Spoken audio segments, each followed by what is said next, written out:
Alors la polyarthrite rhumatoïde, c'est un rhumatisme, ça fait partie des rhumatismes, c'est un rhumatisme inflammatoire, c'est-à-dire qui va se traduire par une inflammation des articulations, des différentes articulations, surtout les articulations périphériques, mains et pieds, mais qui peuvent toucher toutes les articulations.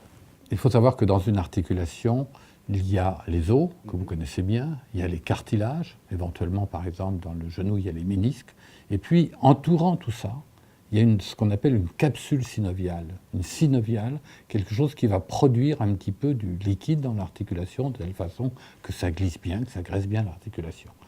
Et dans la polyarthrite rhumatoïde, un des phénomènes essentiels va être l'inflammation de cette capsule synoviale. Cette inflammation va produire des différents produits, comme on appelle ça des cytokines ou d'autres produits, qui vont avoir une action délétère sur cette articulation, qui vont abîmer cette articulation, qui vont même aller jusqu'à détruire cette articulation.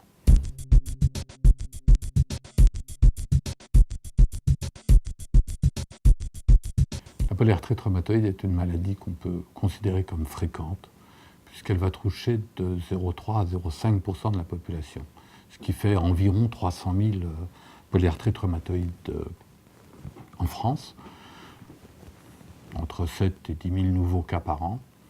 Cette maladie va toucher plus souvent la femme que l'homme, et le pic de fréquence, c'est la cinquantaine, environ la ménopause, si vous voulez. C'est là où on a le plus de femmes qui vont être touchées par la maladie. Mais on peut voir des polyarthrites dès le tout jeune âge, dès les premiers mois, et puis on peut voir une polyarthrite survenir à l'âge de 80 ans.